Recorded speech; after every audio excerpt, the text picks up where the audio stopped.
نحمده ونستعينه ونستغفره ونعوذ بالله من شرور أنفسنا ومن سيئات أعمالنا. من يهده الله فلا مضل له ومن يضلل فلا هادي له. وأشهد أن لا إله إلا الله وحده لا شريك له وأشهد أن محمدا عبده ورسوله. أما بعد فإن خير الحديث كتاب الله وخير الهدي هدي محمد صلى الله عليه وسلم وشر الأمور محدثاتها وكل محدثة بدعة وكل بدعة ضلالة وكل ضلالة في النار. فقد قال الله تبارك وتعالى في كلامه المجيد: أعوذ بالله من الشيطان الرجيم. يا أيها الذين آمنوا اتقوا الله حق تقاته ولا تموتن إلا وأنتم مسلمون. يا أيها الناس اتقوا ربكم الذي خلقكم من نفس واحدة وخلق منها زوجها وبث منهما رجالا كثيرا ونساء واتقوا الله الذي تساءلون به والأرحام إن الله كان عليكم رقيبا. يا أيها الذين آمنوا اتقوا الله وقولوا قولا سديدا يصلح لكم أعمالكم ويغفر لكم ذنوبكم ومن يطع الله ورسوله فقد فاز فوزا عظيما. رب اشرح لي صدري ويسر لي أمري واحلل عقدة من لساني يفقهوا قولي. سبحانك لا علم لنا إلا ما علمتنا إنك أنت العليم الحكيم. اللهم صل على محمد وعلى آل محمد كما صليت على إبراهيم وعلى آل إبراهيم إنك حميد مجيد. اللهم بارك على محمد وعلى آل محمد كما باركت على إبراهيم وعلى آل إبراهيم إنك حميد مجيد. وقال عز وجل في كتابه العزيز: والفرقان الحميد والذين يصلون ما أمر الله به أن يوصل ويفسدون في الأرض. وقال النبي الكريم صلى الله عليه وسلم: من أحب أن يبسط له في رزقه وينثأ له في أثره فليصل رحمه. رواه البخاری ومسلم. محترم حاضرین جمعہ، بزرگوں، دوستوں، خواتین اسلام، ہر قسم کی تعریف و توصیف، کبریائی، بڑائی اور بزرگی اللہ وحدہ لا شریک کی لائق و زیبا ہے، جس نے ہم تمام بنی و انسان کو اس دنیا میں پیدا فرمایا. اور درود و سلام، رحمت برکتیں نازل ہوں تمام انبیاء کرام پر، خصوصاً ذات مقدسہ و مطہرہ ہمارے آخری نبی جناب محمد رسول اللہ صلی اللہ علیہ وسلم پر. جس موضوع کے تعلق سے آپ کے سامنے کچھ باتیں رکھنی ہے وہ ہے صلہ رحمی. صلہ رحمی کے معنی ہوتے ہیں، صلہ کہتے ہیں کہ اچھائی کرنا، نیکی کرنا اور لوگوں کو جوڑنا. اس کو کہتے ہیں عربی زبان میں صلہ، صاد لام ہا. اور اسی صلہ کو عربی زبان میں اگر کوئی انسان ٹیلی فون کرتا ہے، موبائل پر بات کرتا ہے، اسے کہا جاتا ہے اتصال. لمن اتصلت، تم کس سے بات کر رہے ہو، کس سے کنیکٹ ہو، کس سے جڑے ہوئے ہو. اس طریقے سے جو لوگ عربی گرامر کے ساتھ ساتھ تجوید کے قاعدے پڑھے ہوتے ہیں، جو حافظ ہوتے ہیں، حفاظ ہوتے ہیں، انہیں پتا ہوتا ہے کہ عربی قاعدے میں مد متصل ہوتا ہے، یعنی وہ مد جس مد کے بعد حمزہ ملا ہوا ہے اس کو کہتے ہیں مد متصل. اس کو 5 الف کے برابر کھینچ کر پڑھا جاتا ہے. تو صلہ کا مطلب ہوا ملانا، کنیکٹ کرنا، جوڑنا. دوسرا ورڈ ہے رحم. رحم کہتے ہیں عربی زبان کی اصطلاح میں رحم رشتہ دار، جو انسان کے نسبی تعلق رکھنے والے ہوں. ددیحال، ننیحال اور سسرال، یہ 3 رشتے عام طور پر ایک انسان کی زندگی سے جڑی ہوتی ہیں، کنیکٹ ہوتی ہیں. اور اسی کے بارے میں آج ہم گفتگو کرنی ہے کہ رشتے ناطے کو انسان جوڑ کر کے رکھے اور اس کی فضیلت اور اہمیت کیا ہے، کیا فوائد ہوں گے، اس کو آپ کے سامنے مختصراً میں رکھنے کی کوشش کروں گا. سب سے پہلی چیز یاد رکھیے، اگر کوئی شخص صلہ رحمی کرتا ہے، رشتے ناطے کو جوڑنے کی کوشش کرتا ہے، کہیں سے خرابی پیدا ہونے نہیں دیتا، وہ نہیں چاہتا ہے کہ کوئی ہم سے خفا ہو جائے، ناراض ہو جائے، اور سب کو جوڑ کر کے رکھنا چاہتا ہے، شرعی حدود میں، دین کے دائرے میں رہ کر کے اس کے لیے کیا یہ خوشخبری سنائی گئی صحیح مسلم کتاب البر والصلہ حدیث نمبر 2557 اللہ کے نبی صلی اللہ علیہ وسلم فرماتے ہیں من احب ان يبسط له في رزقه وينسأ له في اثره، کہ جو شخص یہ پسند کرتا ہے کہ میری روزی روٹی میں برکت ہو جائے، میرے رزق میں فراوانی ہو جائے اور میری عمر کو بڑھا دی جائے، میں زیادہ جیوں، تو اسے چاہیے کہ وہ رشتے ناطے کو جوڑ کر رکھے۔ عمر میں اضافے کا مطلب امام بخاری رحمۃ اللہ علیہ کی کتاب صحیح بخاری اس کے شرح میں امام رجب حافظ ابن حجر دونوں نے ذکر کیا ہے فتح الباری میں کہ عمر کی زیادتی کا مطلب یہ ہے کہ اگر انسان کی عمر 60 سال ہے، اللہ تعالیٰ بڑھا کر کے 70 یا 80 سال کر سکتے ہیں۔ دوسرا عمر بڑھنے کا مطلب یہ ہے کہ انسان اپنی چھوٹی عمر میں 40 سال میں اتنے عظیم کام کر جائے گا، اتنے بڑے بڑے کام کر جائے گا کہ جو 80 سال اور 100 سال تک پہنچنے والے لوگ نہیں کر پاتے، یعنی عمر میں برکت ہو جائے گی، زیادہ اچھا کام کرنے کی توفیق مل جائے گی۔ تو اس سے رہنے کا ایک اہم فائدہ یہ ہے کہ رزق میں کشادگی اور عمر میں اضافہ ہوتا ہے۔ لیکن آج دیکھیں جس دور میں ہم آپ جی رہے ہیں اور اس دور میں خاندان کو بچا کر کے رکھنا بڑی مشکل بات ہے، چونکہ سوشل میڈیا کا دور ہے، جتنے پرائے ملک کے لوگ ہیں، احباب جو فیس بک سے بنتے ہیں، واٹس ایپ کے ذریعے بنتے ہیں، سوشل میڈیا کے ذریعے بنتے ہیں، وہ ہمارے اپنے ہو جاتے ہیں، لیکن ہمارے ارد گرد پیش رہنے والے رشتہ دار، والدین، بھائی بہن، ایسا واقعی دوست واقعی وہ ہم سے قریب رہتے ہوئے بھی دور ہو جاتے ہیں۔ بھائی بھائی سے جھگڑا، بھائی بہن کے مسائل ہیں، کسی بھی مسائل کو آپ اٹھا لیجیے، گھریلو مسائل ہیں، زمین کے معاملے میں مسائل ہیں، وراثت کے معاملے میں مسائل ہیں، انبن ہو جائے اس بارے میں مسائل ہیں، شادی بیاہ ہو جانے کے بعد مسائل ہیں۔ انسان کی زندگی میں اتنے سارے مسائل ہیں، اس کو ہینڈل کرنا، اس کو کنٹرول کرنا اور اس کو کنیکٹ کرنے کی کوشش کرنا ایک بہت بڑی طاقت ہے، بہت بڑی انسان کے اندر گٹس کی بات ہے۔ صحابہ کرام رضوان اللہ علیہم کو دیکھیے، وہ دین کی خاطر اپنوں کو قربان کیا۔ مقصد کیا تھا؟ دین تھا، اللہ اور اس کے رسول کی دین کی بلندی تھی، قرآن کا غلبہ ہو جانا تھا، حدیث رسول کو دنیا میں عام کرنا تھا۔ انہوں نے قربانیاں دی، دین کے واسطے اپنوں کو چھوڑا۔ لیکن آج ہم دنیا کے واسطے اپنوں کو چھوڑ رہے ہیں، چند ٹکوں کی پیسوں کی وجہ سے اپنوں سے دور ہو رہے ہیں، دھوکے والی پیار کے چکر میں، عشق اور معاشرے کے چکر میں اپنوں سے ہم بغاوت کر رہے ہیں۔ والدین کی بھی ہم سننا نہیں چاہتے، چاہے مرد ہو کیا ہو کے رہتی ہے۔ لہٰذا ہم لوگ اپنوں سے دور ہو رہے ہیں سوشل میڈیا کے بہت ساری خرابیوں کی وجہ سے۔ فائدے بہت ہیں، سوشل میڈیا کے فوائد بہت زیادہ ہیں، لیکن اس کے نقصانات بھی ہیں۔ اس لیے ہمیں غور کرنا ہے سوشل میڈیا کے ذریعے سے جو دور کے رشتہ دار ہیں ان کو قریب کریں اور سب کو جوڑے رکھیں۔ ایک اہم چیز اسلام کی خوبصورتی یہ ہے کہ اسلام صرف ہمیں نہیں بتاتا کہ عبادت کیسی کرنی ہے، نماز ایسے پڑھ لو، روزہ ایسے رکھ لو، حج ایسے کر لو، زکات ایسے لے لو، دوستوں کے ساتھ ایسے اخلاق کر لو، سب چیز بتاتا ہے۔ اسلام صرف عبادت نہیں بلکہ عبادت کے ساتھ معاملات، آپ کے اخلاق، آپ کے کردار، آپ کے بزنس، آپ کے تجارت، آپ کا لین دین، آپ کے بیع و شراء، پوری ایز ہول لائف آپ کی زندگی میں آپ کیا کرنا چاہتے ہیں، کیسے کرنا ہے، شریعت اسلامیہ اس کی رہنمائی کرتی ہے۔ یہ اسلام کی خصوصیات ہے۔ آپ ایم ایل اے بننا چاہتے ہیں، پی ایم بننا چاہتے ہیں، بن چکے ہیں، دنیا آپ کو چلانا ہے، پوری دنیا کے اکیلے آپ مالک بن گئے ہیں، پوری دنیا کے مالک ہونے کے بعد بھی دنیا کو چلانے کے لیے اس کی رہنمائی، اس کی فراہمی آپ کو اسلام سے اور قرآن حدیث سے ملی۔ یہ اسلام کی خاصیت ہے۔ میرے بھائی اور دوستو، آئیے میں آپ کے سامنے حقوق گناتا چلوں۔ سب سے پہلی چیز اللہ رب العالمین نے قرآن مجید میں فرمایا، سورہ بقرہ سورہ نمبر 2 آیت نمبر 83 وَإِذْ أَخَذْنَا مِيثَاقَ بَنِي إِسْرَائِيلَ لَا تَعْبُدُونَ إِلَّا اللَّهَ وَبِالْوَالِدَيْنِ إِحْسَانًا وَذِي الْقُرْبَى وَالْيَتَامَىٰ، کہ ہم نے آپ سے پہلے جو بنی اسرائیل کی جو قوم تھی، ہم نے ان سے بھی عہد لیا، وعدہ لیا کہ دیکھو اللہ کے ساتھ کسی کو شریک مت کرنا۔ اس کے بعد رشتے ناطے کی بات کی، وَبِالْوَالِدَيْنِ إِحْسَانًا، والدین کے ساتھ اس کے سلوک کرنا۔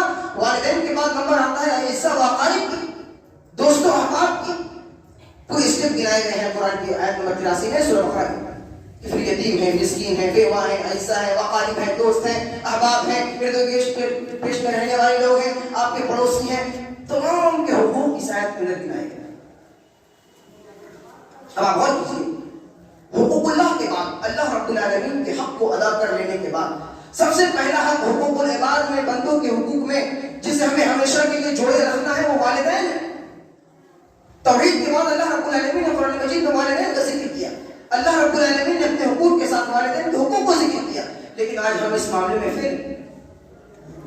ایک انسان کو اگر دیکھیں آپ جائزہ لیں، میں سماج کی اوپن بات کر رہا ہوں، ایک سماج میں ایک والد سے اس کا بیٹا ناراض ہوتا ہے، ایک لڑکا اپنے والدین کو راضی نہیں کر پاتا، پوری دنیا اس سے خوش ہے، خالہ خوش ہے، ماموں خوش ہے، پھوپھا خوش ہے، پورے رشتے دار خوش ہیں، اس سے ملتے ہیں، اچھے سے بات کرتے ہیں، لیکن وہی بچہ جب اپنے والدین کے سامنے جاتا ہے تو اپنے والدین سے ٹھیک سے بات نہیں کرتا، وہ رسپیکٹ نہیں دے پاتا جو والدین کو دینی چاہیے تھی، جبکہ قرآن مجید نے کہا کہ پہلے والدین کو خوش کرو، اس کے بعد دوسرے عزت وفائی اسٹیپس بتایا گیا اسلام۔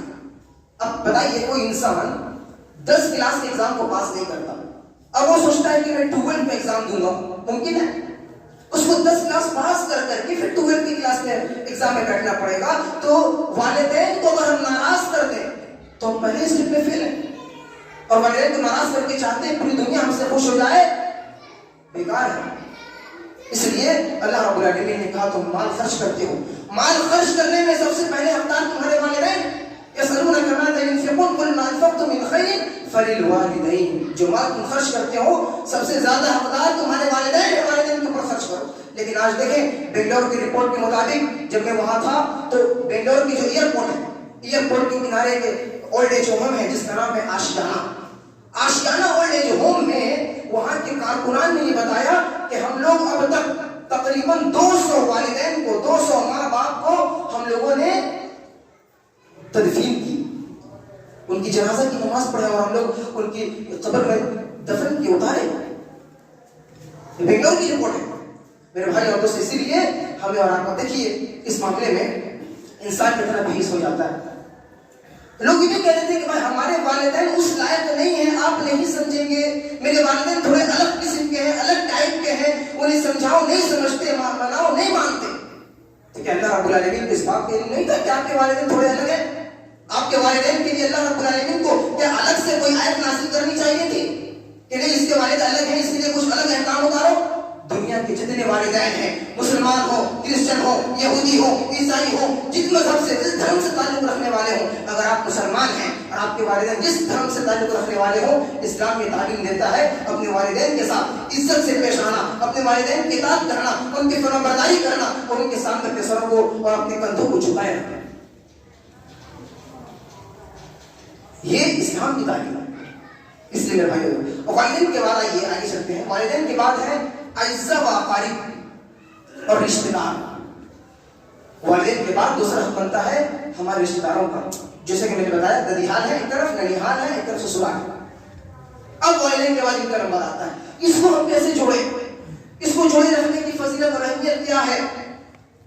اکثر لوگ اس میں بھی فیل ہو جاتے ہیں۔ اگر کوئی والدین کے معاملے میں پاس ہو گیا تو اس معاملے میں آ کر کے فیل ہو جاتا ہے۔ سب سے پہلی چیز یاد رکھیں، اللہ رب العالمین نے فرمایا سورہ بنی اسرائیل کی آیت نمبر 25 کے اور 26 میں وَآتِ ذِي الْقُرْبَى حَقَّهُ وَالْمِسْكِينَ وَابْنَ السَّبِيلِ، اور سورہ نساء آیت نمبر 36 میں وَاعْبُدُوا اللَّهَ وَلَا تُشْرِكُوا بِهِ شَيْئًا وَبِالْوَالِدَيْنِ إِحْسَانًا وَذِي الْقُرْبَى وَالْيَتَامَى وَالْمَسَاكِينِ۔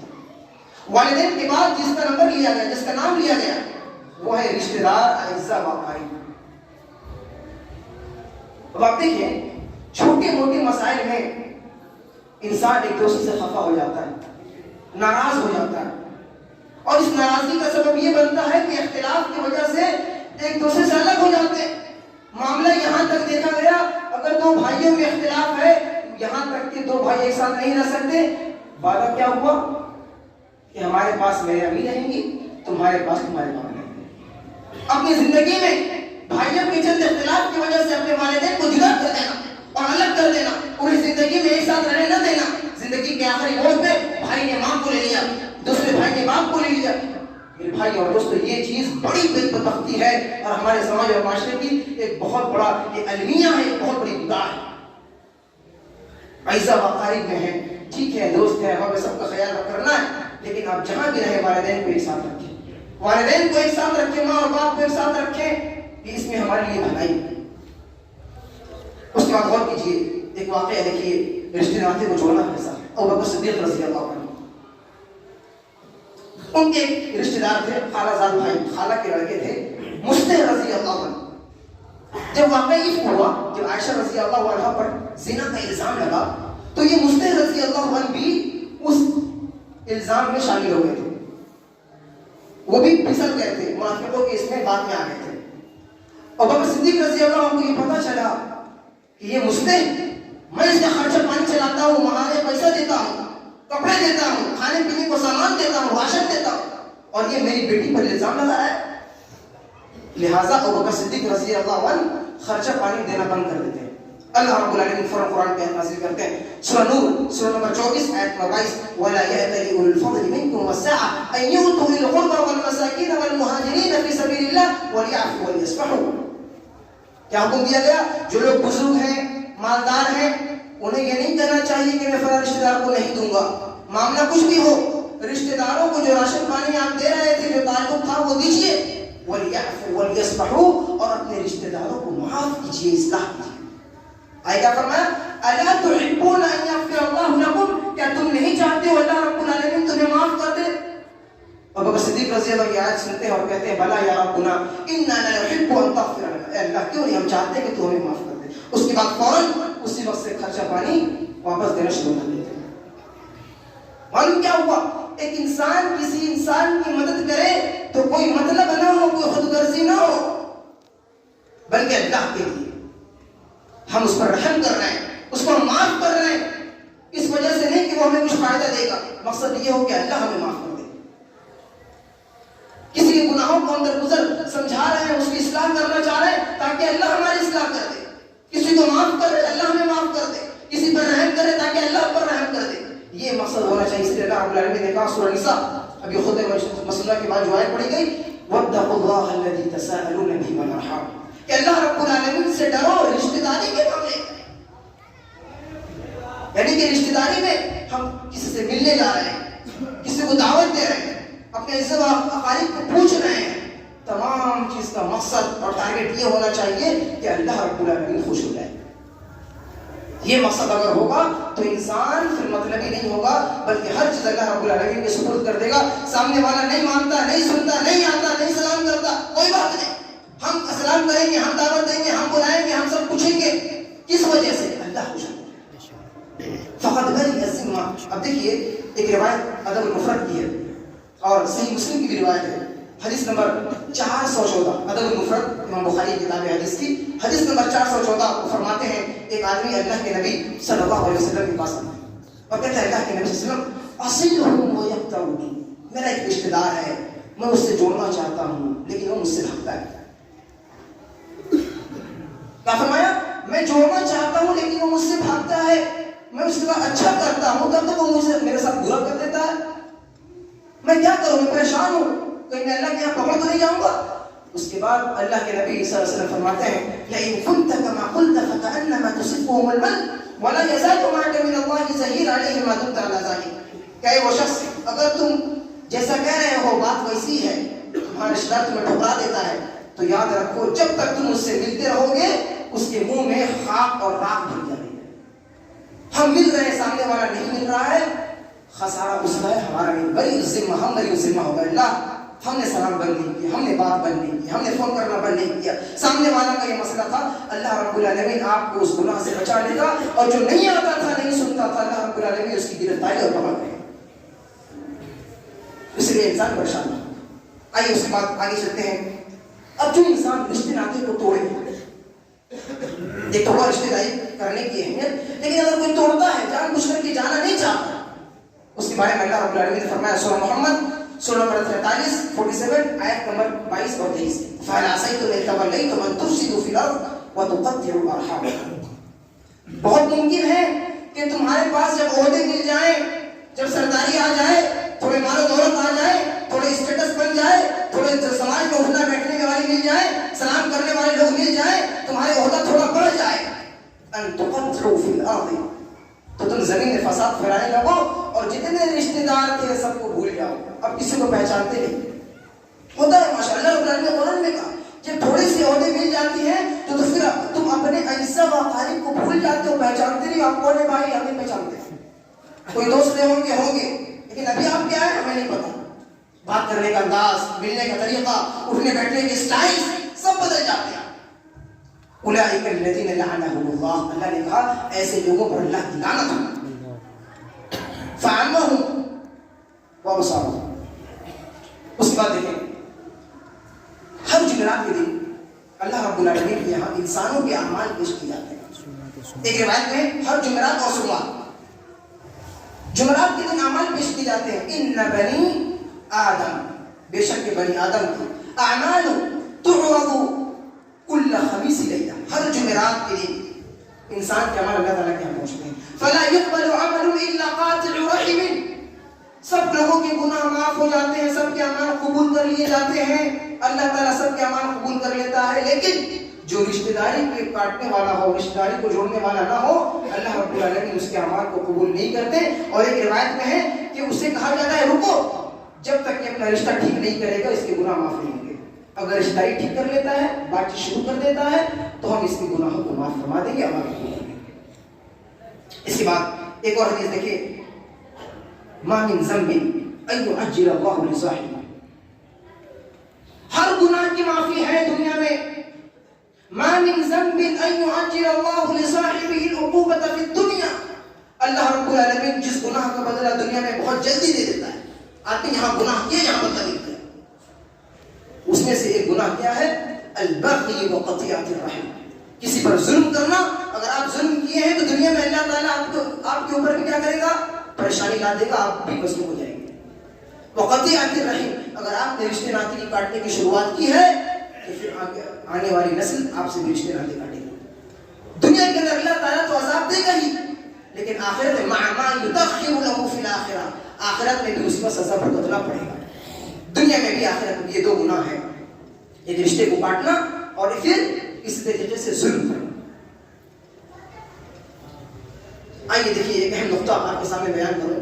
اگر کوئی شخص یہ کہتا ہے کہ ہم اگر خاندان میں رہتے ہیں، سماج میں رہتے ہیں، تو لوگوں سے اختلاف بہت زیادہ ہوتا ہے، ہینڈل کرنا مشکل ہو جاتا ہے، کنیکشن کرنا بڑا بھاری پڑتا ہے. چلو ایک کام کرتے ہیں، شہر چھوڑتے ہیں، گھر چھوڑتے ہیں اور رشتہ داروں کو چھوڑتے ہیں، چلو کہیں کسی دور دراز علاقے میں چلے جاتے ہیں جہاں نہ کسی سے سابقہ ہو، نہ کسی سے کوئی معاملہ ہو، نہ کسی سے جھگڑا ہو، نہ کسی سے کوئی مسئلہ. وہ وہاں چلا گیا، جا کر کے وہاں زندگی گزار رہا ہے کسی دوسرے علاقے میں یا کسی کہیں اپنے لوگوں سے دور جا. اللہ کے نبی صلی اللہ علیہ وسلم نے فرمایا کہ وہ مومن تو ہے لیکن وہ اچھا مومن نہیں ہے. دلیل دیکھیے، اللہ کے نبی صلی اللہ علیہ وسلم فرماتے ہیں، سنن ترمذی کی روایت ہے، حدیث نمبر 2507، المؤمن الذي يخالط الناس ويصبر على اذاهم خير من المؤمن الذي لا يخالط الناس ولا يصبر على اذاهم. ترجمہ کہ مومن، اگر کوئی مومن لوگوں کے ساتھ ملتا ہے، مل کر زندگی گزارتا ہے، اسی معاشرے میں اس کے دوست ہیں، اسی معاشرے میں اس کے دشمن ہیں، سب کے سامنے وہ جھیلتے ہوئے، دوستوں کا ساتھ دیتے ہوئے، دشمنوں کا مقابلہ کرتے ہوئے اگر سماج میں زندگی گزارتا ہے اور لوگوں کی تکلیف، ٹارچر، پریشانی پر صبر کرتا ہے، یہ مومن بہت ہی اچھا ہے. خیر من المؤمن الذی لا یخالط الناس، اس مومن سے بہت اچھا ہے جو جھگڑے کے ڈر سے شہر کو چھوڑ کر کے بھاگ جائے اور جا کر کسی ایسی جگہ زندگی گزارے جہاں نہ کوئی دوستی ہو نہ کوئی دشمنی ہو. لہذا سماج میں رہ کر کے رشتے کو جوڑتے ہوئے اگر انسان زندگی گزارتا ہے، اللہ کے نبی صلی اللہ علیہ وسلم نے فرمایا کہ بہت ہی بہترین مومن، اچھا مومن. اب دیکھیے ایسی اگر مومن انسان ایسی مومنیت کو، ایسے اسلام کو اگر قبول کر لے، اختیار کرے ہر اعتبار سے، اللہ کے نبی صلی اللہ علیہ وسلم نے فرمایا کہ وہ جنت میں آسانی کے ساتھ داخل ہو جائے گا. دلیل، یا ایھا الناس اطعموا الطعام وصلوا الارحام واطعموا الطعام وصلوا باللیل والناس نیام تدخلوا الجنة بسلام. کہ اے لوگوں، اللہ کے سے فرماتے ہیں، اے لوگوں، لوگوں کو کھانا کھلایا کرو اور رشتے ناطے کو جوڑا کرو اور رات میں اٹھ کر کے نماز پڑھ لیا کرو. تدخلوا الجنة بسلام، اگر یہ کام تم کر لیے تو جنت میں آسانی کے ساتھ، سلامتی کے ساتھ داخل ہو جاؤ. آپ دیکھیے، رات میں نماز پڑھنا یہ اللہ رب العالمین کا حق ہے، لوگوں کو کھانا کھلانا یہ بندوں کا حق ہے، رشتے ناطے کو جوڑنا یہ بندوں کا حق ہے. تو بندوں کے حقوق کی ادائیگی کی وجہ سے اللہ رب العالمین یہ مژدہ سنائیں گے، یہ خوشخبری سنائیں گے کہ جنت میں تم آسانی کے ساتھ داخل ہو جاؤ، چلے جاؤ۔ کتنی بڑی اہمیت کی ہمیں بات ہے۔ آئیے آخری بات ہے کہ میں اپنی بات کو میں ختم کروں۔ دیکھیں، کوئی بھی شخص اس کا مقصد یہ ہو، ٹارگٹ یہ ہو، اور یہ سوچے کہ میں اسی کو پوچھوں گا جو مجھے پوچھتا ہے، میں اسی کو دوں گا جو مجھے دیتا ہے، میں اسی کو سلام کروں گا جو مجھے سلام کرتا ہے۔ یہ بھی کیا ہوا؟ یہ صلہ رحمی اور رشتہ داری نبھانا نہیں ہے۔ اصل رشتہ داری کیا ہے؟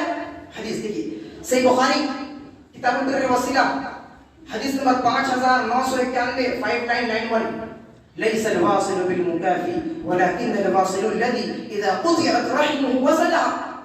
اللہ کے نبی صلی اللہ علیہ وسلم نے فرمایا کہ رشتے نبھانا یہ نہیں ہے کہ جب کوئی تمہارے ساتھ اچھائی کرے، بھلائی کرے، تب تم اس کے ساتھ اچھائی کرو، جب تمہیں کوئی سلام کرے تب تم اس کی سلام کرو، جب کوئی تمہیں دے تب تم اس کو دو، جب وہ تمہیں دعوت دے تب تم اس کو دعوت دے۔ ایسا نہ ہو۔ ہمارا معاملہ یہ سمجھ گئے، اگر ہمیں کسی کو دعوت دینا ہے، انویٹیشن کارڈ دینا ہے، تو ہم پہلے دیکھیں کہ اس کے گھر میں جب شادی ہوئی تھی وہ ہمیں بھیجا تھا کہ نہیں بھیجا تھا۔ کسی کو ہم دعوت میں بلا رہے ہیں تو وہ دیکھے گا کہ جس کے ہم دعوت میں جا رہے ہیں وہ ہماری شادی میں آیا تھا تو گفٹ لے کر آیا تھا کہ نہیں لے کر آیا تھا، کتنے بڑے لائے تھے، کتنے لڈو لائے تھے۔ اگر اس نے لے کر کے آیا تھا تو چلو ہم بھی اس کے گھر میں لے جانا پڑے گا، لے جا کے دیں گے۔ قربانی کا گوشت تقسیم ہو رہا ہے، اگر اس کے گھر سے قربانی کا گوشت آیا تھا تو ہم اسی کے گھر قربانی کے گوشت بھیجیں گے۔ جس کے گھر سے گوشت نہیں آیا ہم اس کے گھر کو بھول جاتے ہیں، پتہ ہی نہیں کہ اس کے گھر بھی پہنچانا ہے۔ لہٰذا ہر کام انسان اپنی مطلب کے لیے اور بدلے میں کرتا ہے، ادلا بدلی۔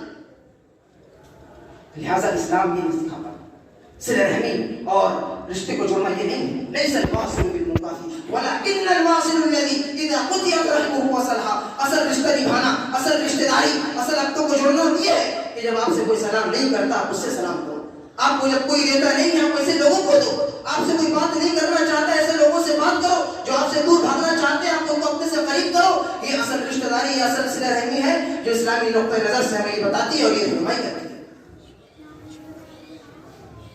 میرے بھائی اور دوستو، صلہ رحمی کے ساتھ ساتھ جو آپ کے سامنے میں نے بات کی کہ رشتے، خاندان ایک طاقت ہوتی ہے، ایک سہارا ہوتا ہے۔